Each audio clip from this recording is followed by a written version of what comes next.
My most memorable academic experience in Jepson has been the opportunity to compete in an intercollegiate ethics bowl in Florida through Dr. Hidalgo's leadership ethics class. We were able to take home a trophy, and now we're about to advance to the national competition in St. Louis. My most memorable academic experience at the Jepson School would have to be having the opportunity to travel to Prague for the ILA International Leadership Conference, where I got the chance to represent Jepson in the International Student Case Competition, and we wound up placing second. Designing my own academic curriculum for Dr. Crutcher's Leadership in the Higher Education course. I've always been interested in education, and being able to teach an interdisciplinary course is a dream. My police ride-along through my Justice and Civil Society class, and I got to go on a police ride-along for a couple hours and really get behind the thinking of a police officer concerning street crime and just different community concerns. Another memory is something that I'm currently in with Dr. Henley for my Killers and Cults elective,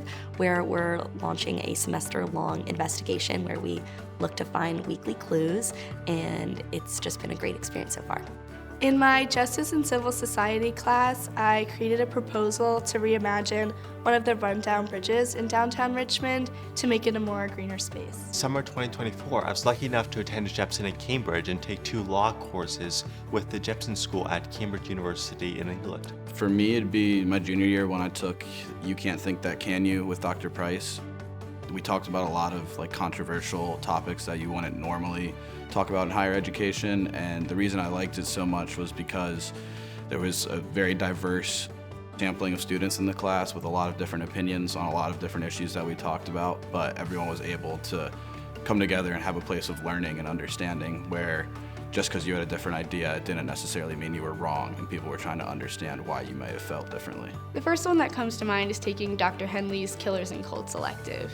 I vividly remember running around Jepson, exploring crime scenes and hunting down an imaginary serial killer. And I think this was valuable for me because a lot of people tend to think about the positive attributes of leaders when they think about leadership. But I think it's just as important to consider what can happen when leadership goes awry. My police ride-along with the city of Richmond, I met with a very interesting police officer who was pursuing his master's degree in theology, which just shifted my perception of police officers a little bit from the stereotype. My most memorable academic experience was definitely going to a case competition with 3 other students in Prague for an International Leadership Association case competition, where we placed as finalists.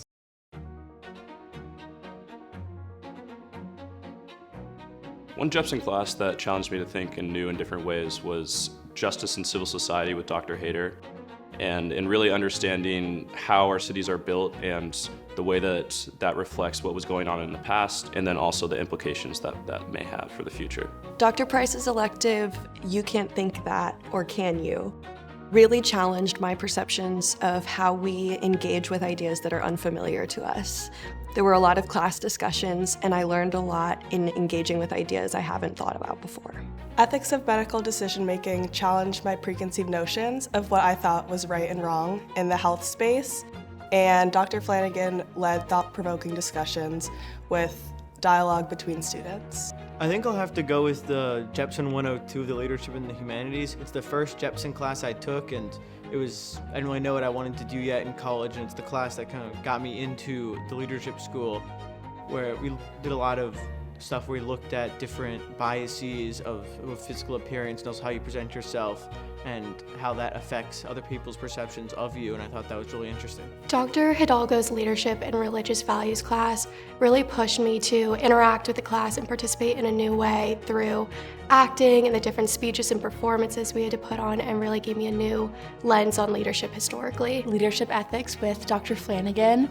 One of the assignments we did in her course was weekly journals, where we applied our readings to the topic of the week, and I really think that those journals challenged me to not only understand leadership ethics, but also learn to apply that knowledge. Dr. Price's ethics class really taught me to think outside the box, because not only do you examine hundreds of philosophical theories and cases, but you're really encouraged to think about your own morals when doing so and when analyzing all of these cases. So what does morality mean to society, but what does morality mean to you, and do they differ at all? Leadership Ethics with Dr. Price.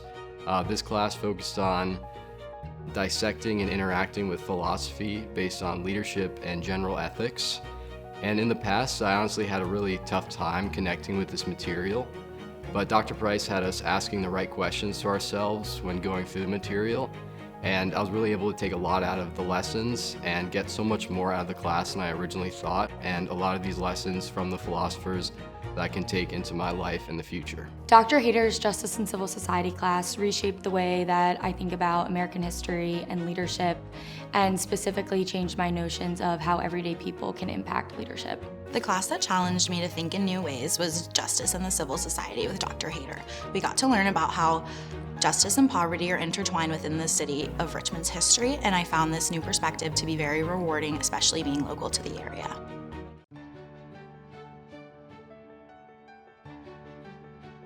I'm hoping to go into communications and marketing, and I've learned a lot in my leadership classes about different communication and leadership styles, and I think what I've applied most in my roles on and off campus has been learning to adjust my leadership style depending on the context I'm working within, because different people look to their leaders for different reasons.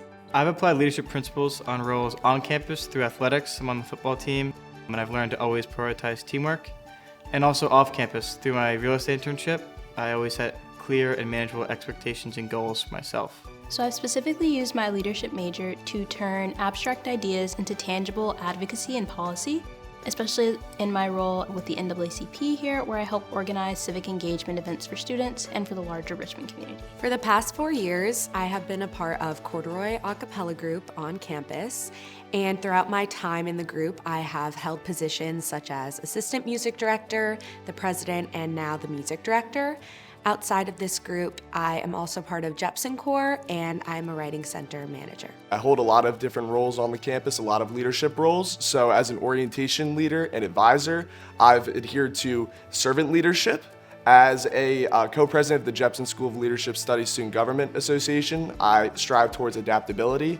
And as an intern in the Office of Admissions here at the University of Richmond, I strive to communicate effectively at all times. In my summer internship at a trauma and resilience focused nonprofit, I applied leadership principles by practicing empathetic communication and responsibly managing highly sensitive situations. And my election as the team captain for the University of Richmond men's basketball team. And that's really been a memorable role for me because I've seen my teammates really develop not only as basketball players, but as men in the classroom, but also around the campus community. And I've really seen them blossom, and it's been a really special role for me. On campus, as the vice president of my sorority, I have applied what I learned in the Theories and Models course, more specifically the Leadership Contingency Model, which has really allowed me to get to know each member of my sorority as an individual, but also how to lead them as a group, and when to be more hands-on and when to be more hands-off. And the contingency model has definitely helped me be a more level-headed and effective leader. Over the past 2 summers, I've been the swimming department head at a summer sleepaway camp in Vermont. I'm in charge of 8 counselors, and I use feedback to effectively communicate and collaborate with my team.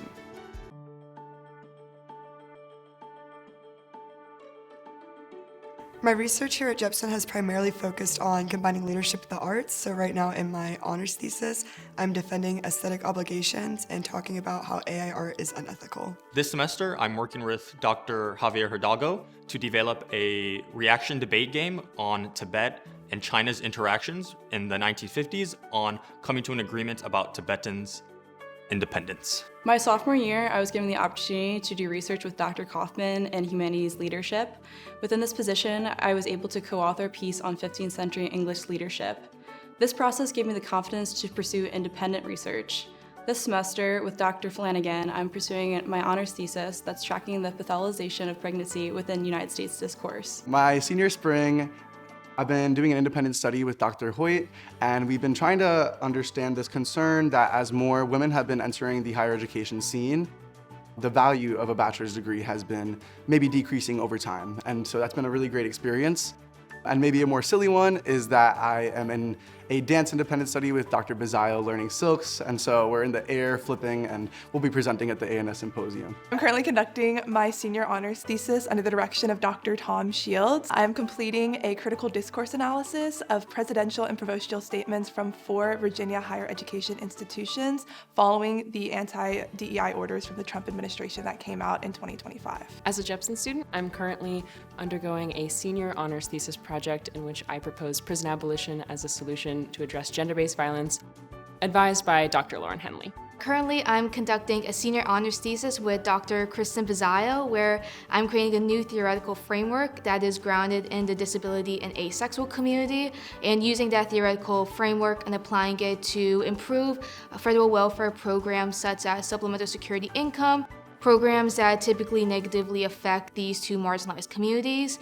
I also hope to expand this theoretical framework to provide recommendations to advocacy groups to collaborate with one another, but also to collaborate with policymakers. Starting last semester, I was retracing the historical context of censorship involving comic books, starting from the Comic Code in the 1950s and how that it's connected to Project 25 and the threat on freedom of expression. And then in this spring semester, I'm working on translating that manifesto into a comic book animation adaptation for accessibility, and I'm also working with Dr. Bizayo. My primary research here has been my Jepson honors thesis, so I'm comparing the populist rhetoric of President Donald Trump on foreign policy between his 2016 and 2024 campaigns. So my biggest research opportunity at Jepson has been with my honors thesis. I'm doing it with Dr. Park, and I'm studying how different environments on social media influence engagement with populist political campaign content.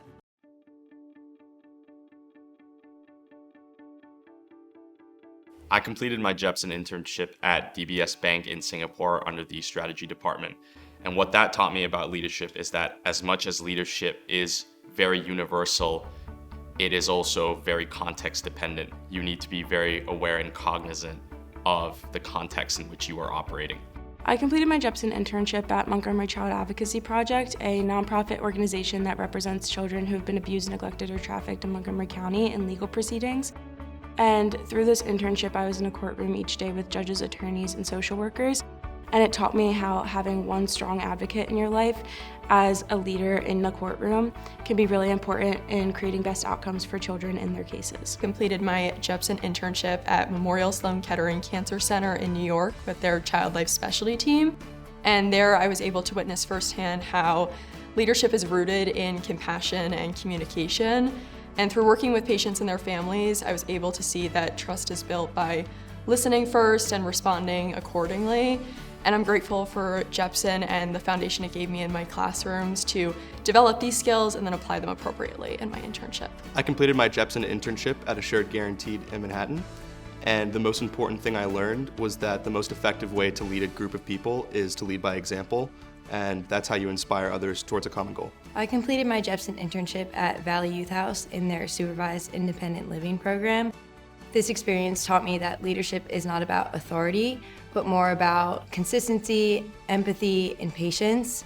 Working in a trauma-informed environment, the leadership is often extremely subtle and more about listening rather than overt direction and communication. I completed my Jepson internship for LAMISA, which is the LA Music Industry Summer Academy.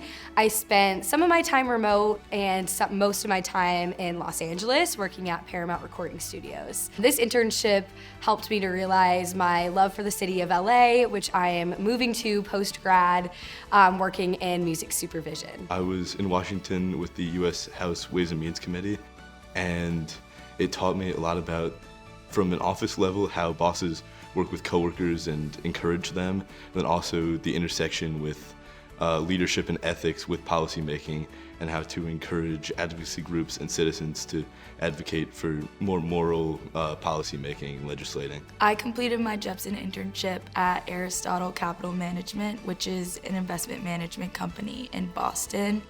And it taught me about how to seek advice from leaders and communicate with them. I was a project manager at Dive Consulting in Cape Town, South Africa. So I helped lead a team of students developing a B2B business model for an arts nonprofit. And I feel that as a project manager, I got the unique ability to take the theory and the lessons of leadership that I learned at Jepson and apply it in a real-world context with my team, which made us more successful as a result. I completed my Jepson internship at the Manhattan District Attorney's Office, and doing this taught me that leadership means being mindful of your impact on the communities you aim to serve. And in the law enforcement agency, that meant the community of Manhattan, but also about the communities that are impacted, like the defendant's family, community, and their loved ones as well.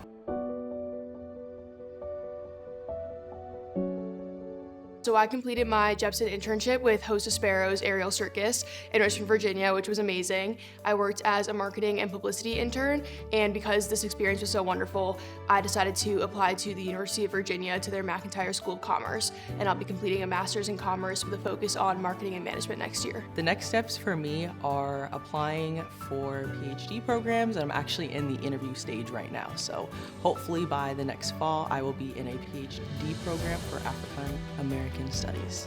I will be moving to New York City after graduation to work for Alpha Sites, which is an expert networking service company that provides knowledge on demand. I had the pleasure of completing a 10-week Jepson internship there this past summer and got a return offer, and I'm absolutely thrilled for this experience to come. I've accepted an offer with EY's People Consulting Practice, where I completed my Jepson internship, and I'll be moving to New York City in the fall. After graduation, I will be joining Capital One as an associate in their management rotational program right here in Richmond.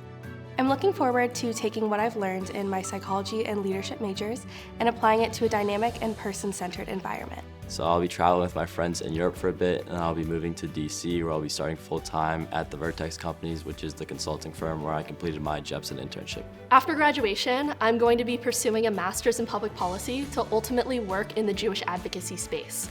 This is building on my honors thesis here in the Jepson School, where I've been researching Jewish American politics in the 2024 election. This past summer, I completed my Jepson internship at a small executive search firm, and I really enjoyed it. So post-grad, I will be moving to New York and working at a larger executive search firm. This past summer, I completed my Jepson internship with the executive search firm True, and that's where I'll be returning after graduation. I plan to get a master's at the University of Oxford, either specializing in applied digital health or in clinical and therapeutic neuroscience, figuring out that middle ground between clinical psychology and my Jepson degree. I will be returning to where I completed my Jepson internship at JP Morgan in New York City, working in the private bank, specifically on the financial sponsors group.